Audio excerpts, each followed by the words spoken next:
Welcome to Decker Tech. I'm Aaron Decker, and today we're going to do team composition. What teams are viable, who goes well together, where should I place people in the formation, what do I need to succeed on, lower difficulties, high madness, whatever. I'm going to talk mainly about the stuff that works at max difficulty, which means, of course, it'll work at the lower difficulties, and this should help you kind of get through, help maybe stir the pot on ideas on how to mix and match your characters and get some new variety that you haven't played with before. So I'm going to start with the tried and true methods and then just kind of branch there, just because I need a starting point. So I'm going to do the one that I get asked a lot, like, what is the meta comp right now kind of thing, right? And ta-da, here it is. The order can be switched here a little bit, but I guess I'll just do this one since this one is a little less prone to fail. Anyway, Magnus. So every comp is going to need a couple things. You're going to need survival, AoE damage, and single target damage. I would say those are the three for sure things you need. Other things you could use are supports or batteries. We'll kind of get into what those mean as we go. So for survival, we're going to need either some sort of, normally it's going to be some pair of blocking and healing. Magnus, he is a blocker. Magnus is all about going fast, getting a block up on our team, and preventing damage to the team. And so he also has reinforce as a default thing, so he's really good in the front or back. Front if he's going to be the tank, back if he's going to be some sort of support, which we'll get to later.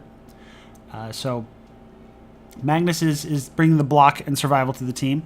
Magnus is also bringing vulnerable to the team. You're gonna every team comp's gonna want that. You're gonna want to get vulnerable up on all the opponents, and Magnus is really good at that. Magnus has a little bit of speed control. That's one of those support things we talked about.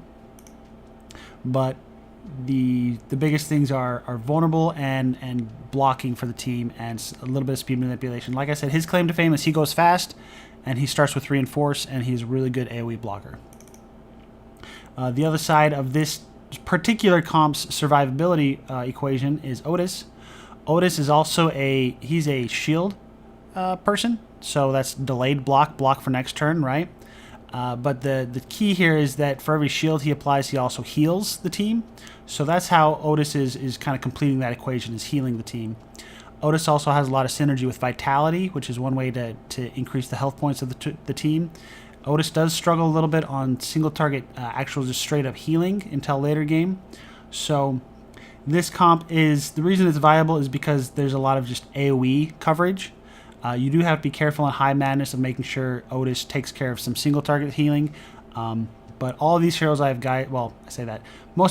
All these heroes in this comp I have guides for, they'll kind of walk you through that. But right now, the survivability equation, the weakness is kind of some single target healing sometimes, but they're just so good at AoE mitigation and healing that you rarely have to worry about that, right? So those are your survivals here. Otis only plays defense cards, so not prone to silences. So Otis is going to be in the back line here most of the time. And the reason that is, in the game, the back line will get hit with silences more often than anyone else. So Otis doesn't care about being silenced, and these other two that we have do, so that's why we put Otis here in the back. I normally run in this equation just so that on speed manipulation, ties go to Otis, and I want Otis to go before Reginald.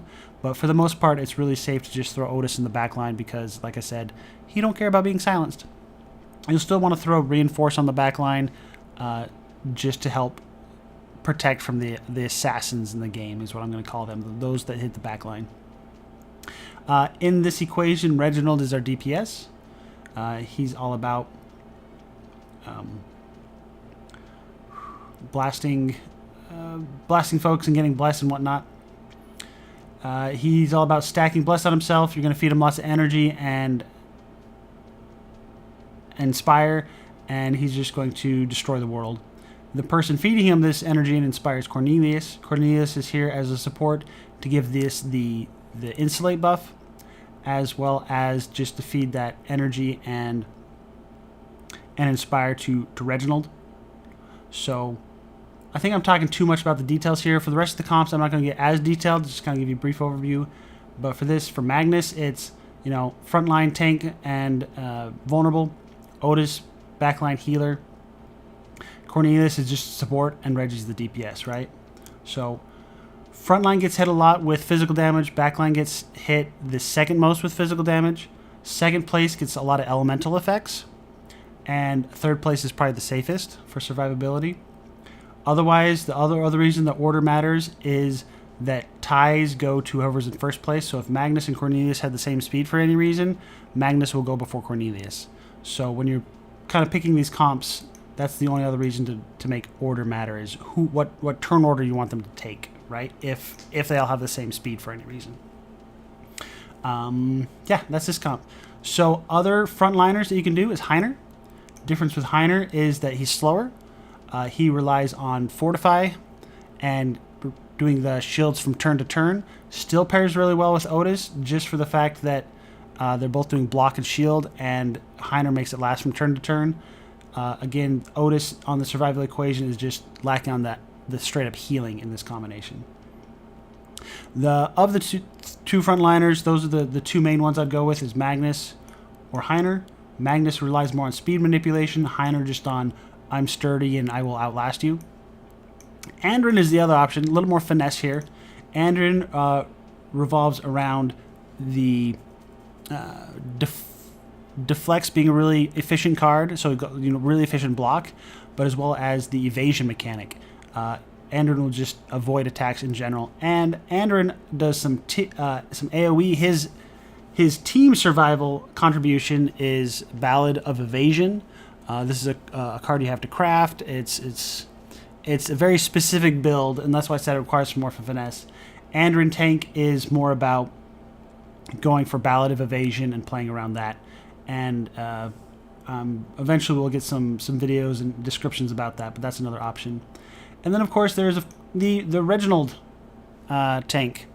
This one, Reginald relies on having very powerful armor equipment to survive the initial blows, and then Reginald just heals himself to full. So Reginald in this equation does not do any AoE survival. Reginald tank is just, I keep myself alive. He's very selfish that way.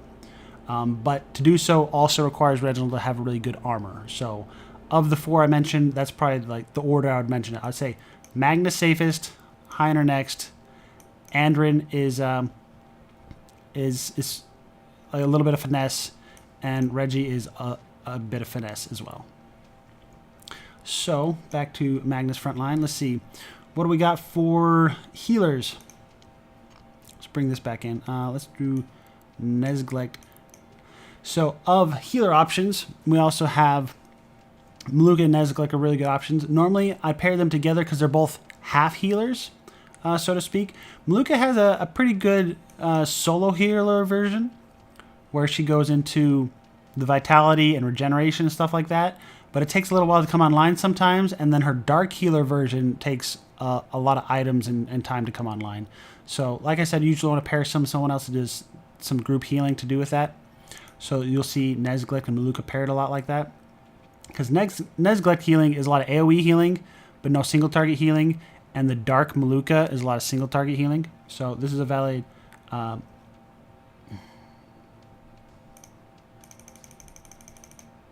doing this different series.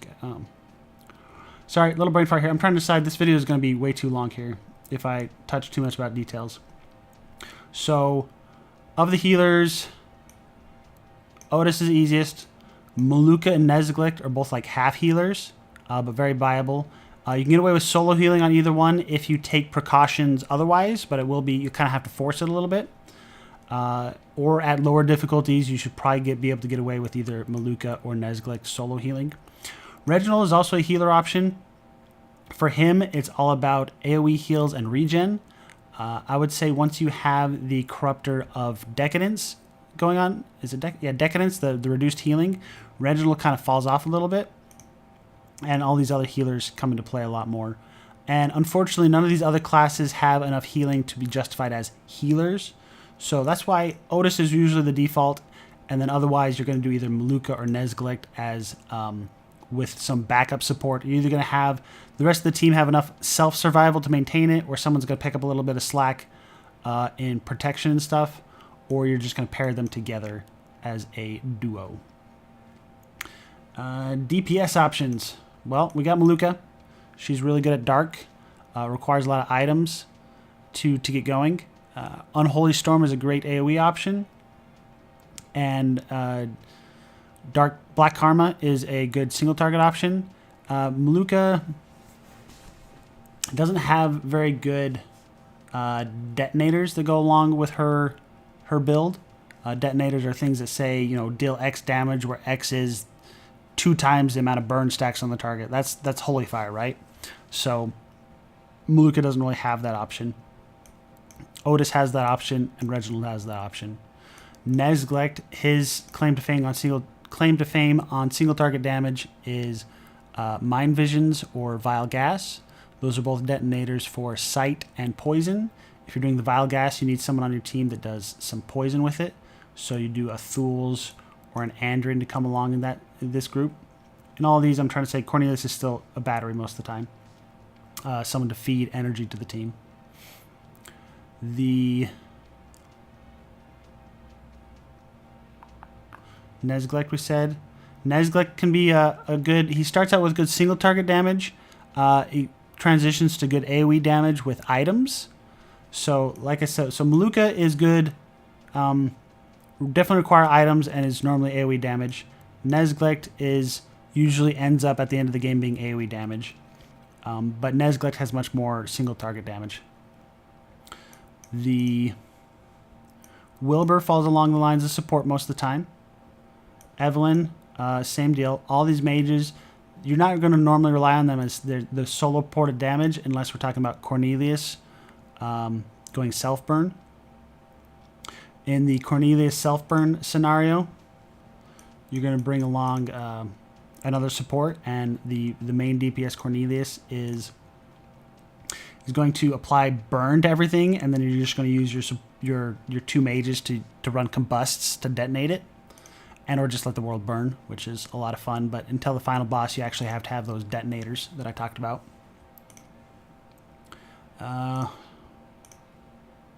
Sorry, I'm going through these. There's a lot of viable things and just a lot of talking points here.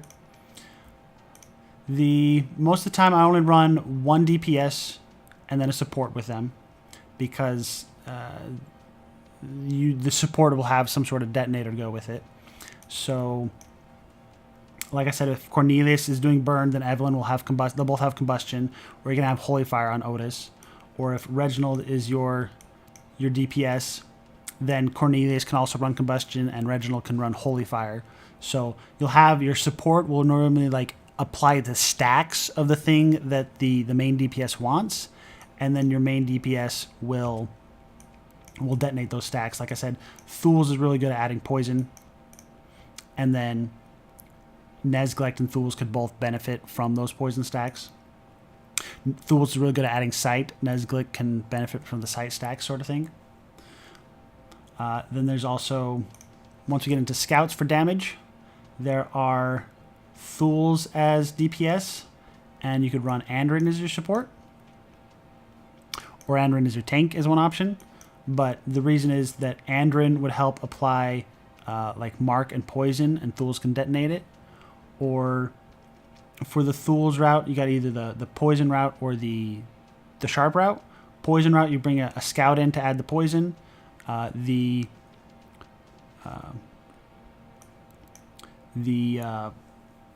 Sharp route, you could bring in a warrior to add Sharp, or I guess even the scouts have Sharp they can apply to their teammates, sort of thing. And then Andren, I don't really have very many good DPS builds for him. Anything Andren can do damage-wise, Thules can do better. So of the DPS slots, I would say Thules is really the way to go. And then for warrior damage, you got Grookly. Grookly is all about fury stacking and going, I hit real hard, right? So with Grookly, I wouldn't mind throwing some Bless on him or some Powerful, but for the most part, I'd probably just run a mage support and give him some energy. And then what you'll be able to do is he'll get some really powerful attacks. The reason you want to bring a mage support for Grookly is that mages can also dispel bleed. So either you'll have the Mozzie pet dispelling it, or say for the final boss where your Mozzie might be dead for some reason, spoiler, the mage can clear off the bleed stacks for you if you don't have an item to do the same thing. So Grookly really requires the dispel of bleeds, which mages can do really reliably. Wow, I kind of blasted through that. So DPS-wise, I think we covered everyone damage-wise. Support-wise, we got Evelyn. Just mages in general, all they do is their goal is to add energy and inspire to the team. You can also run a Nezglick as just an inspire. You're kind of lacking the energy, but Nezglick could also be kind of, like I said, filling in the little bit of extra healing version here. So this would be a viable team in the fact that Nezglick would be giving inspire to the team and helping do some AoE healing, and then Maluka would be going dark, doing a lot of AoE blasting, and Grookly would be killing down bosses and big single targets with his big fury attacks sort of thing. So any composition, you need a tank, usually. Someone to take the front hits, because those are very persistent, very heavy. And then someone to do some AoE blocking or healing. And then you need some sort of AoE damage and some sort of single target damage. The single target damage being mainly to kill bosses and specifically the final boss, right? You need someone that can finish off the final boss. Maluka can't do that. That's why I listed her only as an AoE damage, right? Positioning-wise, the front takes the most hits and gets the most debuffs, so you want someone that can dispel themselves, usually a warrior. That's why Magnus and Hein are top-tier frontliners. The second takes a little bit of extra status effects. They'll sometimes take random... Like, they take a lot of just random hits that chain from the front line. So you want someone that can take a beating, but you don't really have to specialize in any kind of defense, right? Because you're going to be taking status effects, you're going to be taking lance hits, stuff like that. So just don't run a Wilbur here, because Wilbur goes squishy, right? So you want your second line to be fairly sturdy, but not like for any specific reason, right? And then the back line gets silenced a lot and gets assassins in the back line. Usually the way to deal with the assassin attacks is just have a warrior throw reinforce back there, or you can always just put someone beefy in the back that doesn't care about being silenced. So normally if I have like a Grookly on my team, he's the back line. Like if I have two warriors, one's gonna be front, one's gonna be back. Or for some reason I have someone else in front line, but I still have a warrior, I'm gonna put the warrior in the back, because warriors don't care about being silenced and they usually have high physical resists. And then like I said, third place is safest. That's where you want to put your squishies. That's where you put your Wilburs. That's where you put your Evelyns or your Thuls, if for some reason Thulzen is in the back line. Yeah. Let me put this back to a viable comp here. What's something I've seen recently? I have seen Thuls, Andren, Wilbur, Nezglick. And they run it this way, I'd run it this way, but that's a minor detail. Usually doesn't really matter too much. But Andren tank, setting up the debuffs for Thuls. Nezglick is a healer.